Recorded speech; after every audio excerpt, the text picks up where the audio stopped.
بسم اللہ الرحمن الرحیم۔ محترم بزرگوں، میرے عزیز ساتھیوں،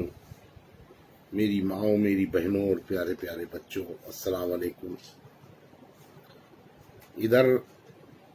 لگاتار کوئی نہ کوئی بری خبر کا ہمیں آپ کو سامنا کرنا پڑ رہا ہے۔ اللہ رب العالمین کی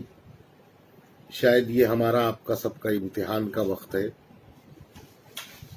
جیسا کہ آپ لوگوں نے کل ایک خبر سنی جس میں حضرت مولانا متین اللہ قسامہ صاحب دامت برکاتہ کے انتقال کی خبر ہمارے آپ کے بیچ میں آئی۔ میں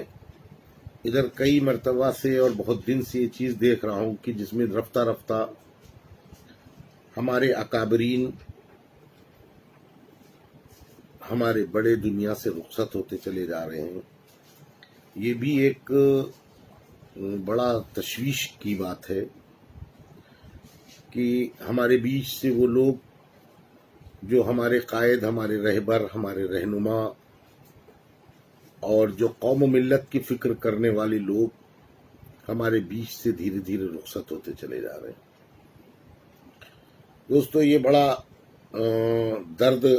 کا معاملہ ہے۔ اس کو ہمیں آپ کو سوچنا چاہیے، غور کرنا چاہیے، اور جو ہمارے بزرگ، ہمارے اساتذہ ہمارے بیچ میں ہیں،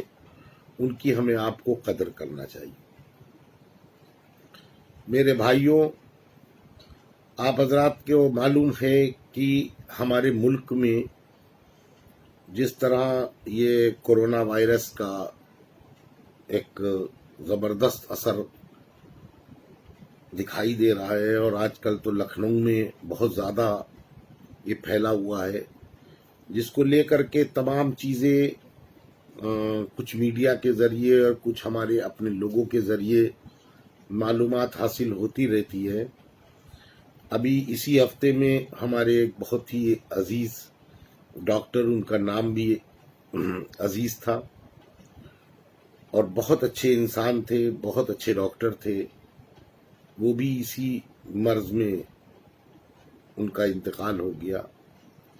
اللہ ان سب کی بال بال کی مغفرت کرے اور جنت الفردوس میں اعلیٰ مقام دے۔ دوستوں، اب جو چیزیں ہمارے آپ کے سامنے ہیں، میں نے اس سلسلے میں اپنے پردیش کے مکھیہ منتری جی،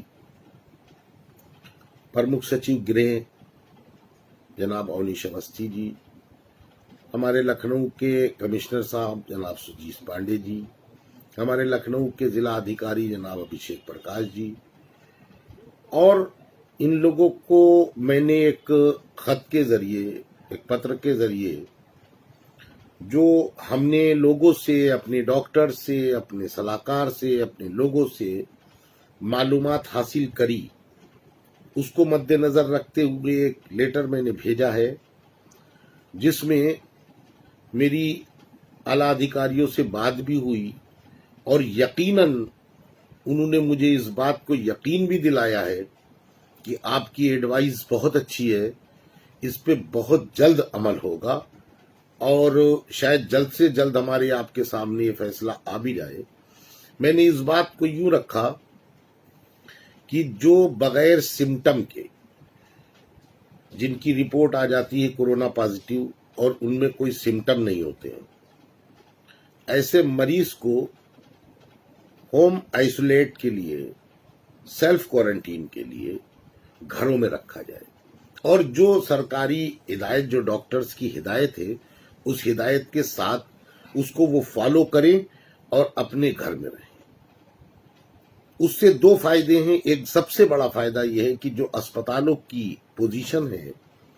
ہاسپٹلز جو کووڈ 19 کے لیے بنائے گئے ہیں، سارے اسپتال فل ہو چکے، بھر چکے، ڈاکٹرز کو بیڈ نہیں مل رہے ہیں، یہ پوزیشن ہے۔ تو اس میں اگر سیلف کوارنٹین کا معاملہ بن جائے گا تو جو مریض زیادہ، جن کو ضرورت ہے، جو زیادہ بیمار ہیں ان کو ہاسپٹلس میں بیڈ مل جائیں گے. میں نے بہت ساری ایک میرے سامنے ویڈیو آئی جس میں لوگ کوارنٹین میں ہیں، ہاسپٹل میں ہیں اور ناچ گانا دنیا بھر کا کر رہے ہیں. تو ایسے مریض اپنے گھر میں بھی رہ سکتے ہیں. میرے پاس ایک اطلاع ایسی ہے کہ گاندھی وارڈ میں کورونا کا مریض باہر سڑک میں ٹہل رہا ہے، اور ایسی بھی پوزیشن ہے کہ کورونا کا مریض در بدر ٹھوکر کھا رہا ہے، اس کو اسپتال نہیں مل رہے. تو جو گمبھیر بیماری کے مریض ہیں ان کو جگہ ملے گی، اور جتنا ایکٹیو کرنا تھا، جتنا جاگروک کرنا تھا، جو چیزیں ہمارے آپ کے بیچ میں آنی تھی سب آ چکی ہیں. اب جو ہمیں آپ کو کرنا ہے وہ یہ ہے کہ ہم نے جو سرکار کو لکھ کے بھیجا، اور ہمیں بہت اچھا لگا کہ کچھ افسران سے میری بات ہوئی، انہوں نے میری بات کو بہت قاعدے سے سنجیدگی سے سمجھا، اور انہوں نے اس بات کا مجھے یقین بھی دلایا کہ جلد سے جلد اس بات پر آگے بات کر کے اور ہوم کوارنٹین کے لیے یہ فیصلہ ہو جائے گا. انشاءاللہ بہت جلد ہو جائے گا. لیکن اس کے ساتھ میں جو ہدایات ہیں ہمیں آپ کو، کیونکہ ہمارے ملک کی اور ہمارے پردیش کی پاپولیشن بہت زیادہ ہے، اس لیے اس پاپولیشن کو مد نظر رکھتے ہوئے ہمارے پاس اتنی میڈیکل فیسلٹیز بھی نہیں. تو ہمیں آپ کو خود کو جو ہدایات ہیں کہ سوشل ڈسٹینسنگ کا پالن کرنا ہے، اگر 2 گز کی دوری بنا کے رکھیں گے تو آگے کے لیے ہمارے آپ کے لیے سب کے لیے فائدے مند ہے. سینیٹائزر کا استعمال کرنا ہے، ماسک لگانا ہے، ان سب چیزوں کو ہمیں آپ کو کرنا پڑے گا. اور یہ بیماری ہمیں آپ کو ابھی اتنی جلدی پیچھا نہیں چھوڑے گی. جو بھی حالات ہیں، ان حالات میں ابھی ہم کو آپ کو کم سے کم 6 مہینے اسی حالات میں رہنا پڑے گا اور اس کا عادی بننا پڑے گا. تو ہم نے آپ نے اگر اس طرح کی چیزیں کر لیں تو میں سمجھتا ہوں کہ جو لوگ بیمار ہیں یا جن کو سخت ضرورت ہے ان کی ہم اس طرح سے خدمت بھی کر سکیں گے اور وہ صحیح جگہ پر علاج کرا سکیں گے. میرے بھائیوں، جیسے جیسے بقرعید قریب آتی جا رہی ہے، لوگوں کے اندر بے چینیاں بڑھتی جا رہی ہیں. میں آپ حضرات کو یہ یقین دلاتا ہوں کہ انشاءاللہ اس کووڈ 19 کو دیکھتے ہوئے جو ہماری افسران سے بات چیت ہوئی ہے، آپ کو اس بقرعید میں کسی طرح کی کوئی زحمت کا سامنا نہیں کرنا پڑے گا انشاءاللہ. حالات ٹھیک رہے، جس طرح کا لاک ڈاؤن کا معاملہ ہے اس طرح کے لاک ڈاؤن میں پھر بھی آپ کے پاس جو وقت بچ رہا ہے، گھروں کی قربانی کے لیے تو آپ کسی دن بھی کر سکتے ہیں، لیکن جو بڑی قربانیاں ہیں ان کے لیے آپ کے پاس جمعہ یا دوشنبہ ہے. آپ لوگ ان چیزوں کو سمجھدار لوگ ہیں، سمجھ کے کوئی اس طرح کا کام نہیں کرنا ہے جس سے کسی کی دلزاری ہو. جو ہدایات ہیں ان پہ عمل کرنا ہے.